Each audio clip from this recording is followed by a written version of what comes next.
The numbers are in for the November 2022 Lafayette Real Estate Market, and we got a little bit of surprise of what we're expecting to see come Q1 2023. Hey, this is Robbie Bro with Robbie Bro and team here at eXp Realty. I wanted to break down some of the numbers that have been popping up. So one of the first things, and the reason that we're a little bit behind on bringing this market update to you, is just yesterday we had the Fed meet, or day before yesterday, the Fed met and raised the rate another 50 basis points. And one of the things that has been popping up has been, oh my gosh, my mortgage rates are actually going to be jumping. So the market actually responded in a different direction. So normally I like to jump in and talk about, closed sales and pendings and all that other fun stuff, but I want to jump in and shift it a little bit.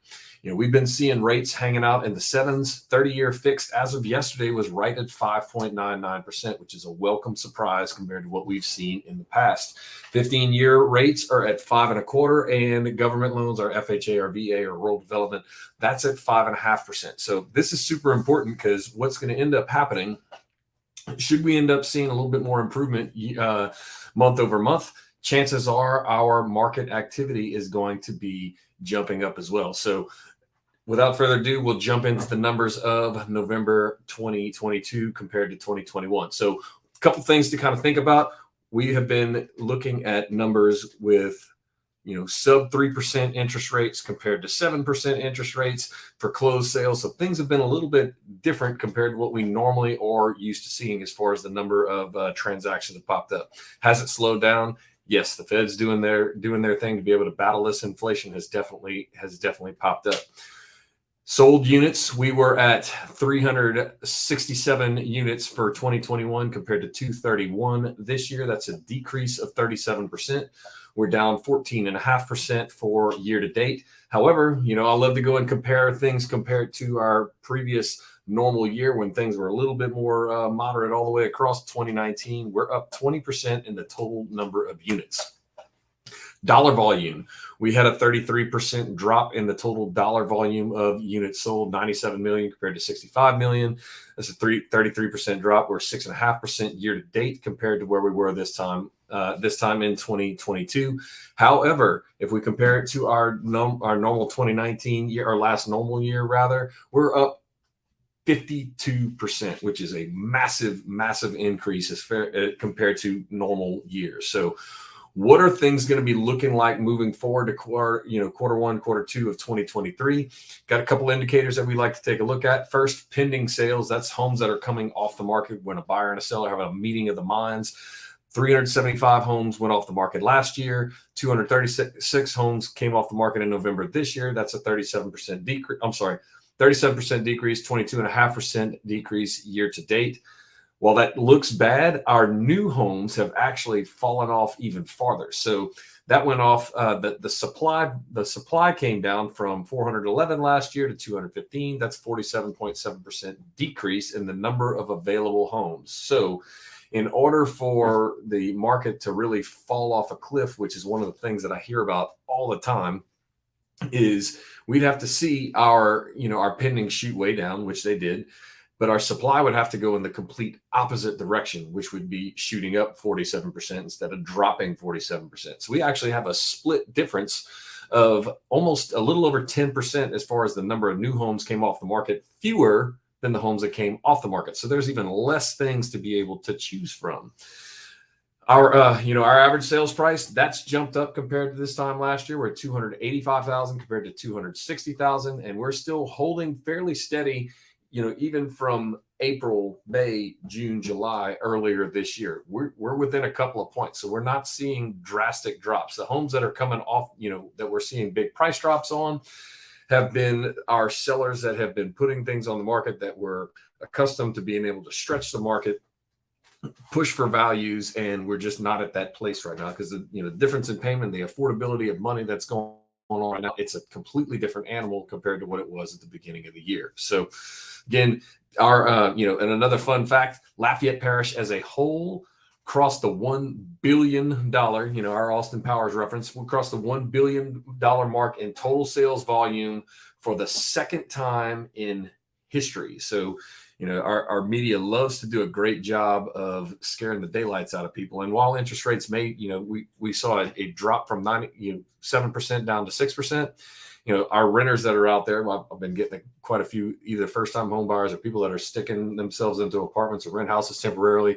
You are still, if it's 6%, we're still 94% better than what you would do if you were going to be renting that apartment, because all of that money is going into the, your landlord's pocket, and none of it is building wealth into yours. So moving forward over the next couple of months, should we see a continual drop in interest rates, which is what it appears to be doing, at least over the next 6 to 7 months?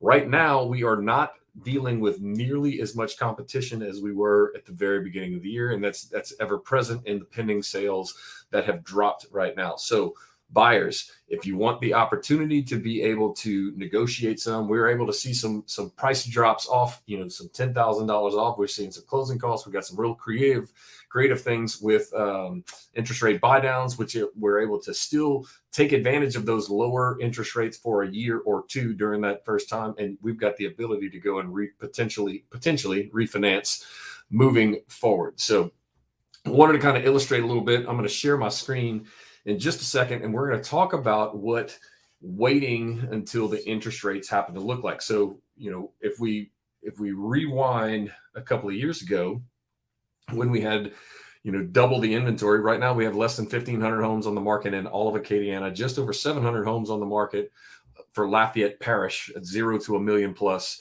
Those numbers were double or better. We were at 3,400 and almost 2,000 homes on the market inside Lafayette Parish in 2019 when things were normal. So we're at way less than half that.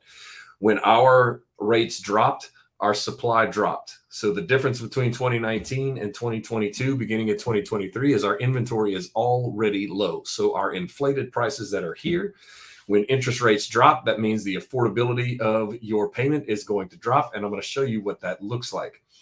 Let's see. We're going to jump in here. Y'all bear with me. All right. So right now we're at 6%, $300,000 mortgage. We have a $300,000 mortgage. Just keep life super simple. If we end up seeing 6% now for a $300,000 mortgage, again, remember, a lot of buyers and sellers are used to hearing the talks of 7% interest rates, potential for 8%. We actually saw a drop over the last couple of days. And the mortgage market has been pricing in this federal funds rate. Again, the Fed rate has nothing to do with our mortgage rates. It's going to be a little bit different. The Fed rate is going to be your student loans, your car loans, your credit card loans. All of those interest rates are tied to the federal funds rate, which was what got raised a couple of days ago. So just keep in mind. Now, when we have a mortgage of $300,000 at a 6% interest rate, this is $1,799 towards principal and interest only, because it's, I don't want to deal with older house versus newer house and inside and outside city limits. This is the one thing that we can keep really consistent over, being able to measure what that happens to look like. So when interest rates drop, if we look at history repeating itself, the last couple of years, we saw a drastic drop in interest rates. So we've seen month over month, well over 10%, 12%, 13% increases in sales prices from 2022 to 2021. So if that trend were to consider, we'll end up looking, say we're talking about a 10%, we're going to take the lower of the ones that we were talking about. If we end up dropping at 4.5% interest rates, you come into a potential bidding war. Not only, now we're not dealing with a $300,000 loan, because the sales price of that property could go back up to $330,000. Should that happen, not at 6.5% or 6%, but we jump down into the 4.5s. Remember, we were at $1,799. Hang on, got a little. Bear with me, you guys. Let's keep it at 5%, we're at $1,772. So essentially about the same. And this is if we're catching things on the very, very beginning. If it ends up dropping in, we drop another 0.5 point, we could potentially see another 5% increase, 2 to 5% increase. We're roughly in the same spot. So right now you've got the ability to still, if you're capturing that $300,000 mortgage at 6%, which was $1,799, you've got the ability to refinance it at 5%, which turns us into $1,610. That's almost a $200 savings per month. Now, if we're at that $330, we're back at 1772 without the ability to be able to drop down our interest rates. And again, that number is going to increase whenever we're going and looking at, if it goes down a little bit below 5. Hopefully it makes it close to that. Chances are we're probably going to be sticking around 5 come into the year. And again, all of this is speculative. We don't necessarily know what's going to happen, but if trends keep on continuing, chances are this is what we can end up seeing. So again, if you have questions about what that happens to look like from you as a seller, positioning your home on the market to being able to take advantage of lower inventory for buyers, because still, depending on that price range that you're looking at, there's still multiple offers on that lower end. The higher we end up going, chances are we're able to get a little bit more negotiating power on our purchase, those closing costs, interest rate buy downs, all those fun things. We're able to get a chance to be able to jump in and hopefully make a pretty good investment for you moving forward. So, everybody's going to be rate driven. At the end of the day, it's going to end up making sense. We'd love to be able to sit down with you, show you what that happens to look like. We can even, with different creative programs with our preferred lenders, show you how you can capitalize on even 4% rates for the first year. There's some really cool stuff going on. So we'd love to hear from you. Give me a call on my personal cell, 337-658-5690. You can reach us out on RobbieBroandTeam.com. As always, shoot us a DM. We'd love to hear from you. Y'all have a great day.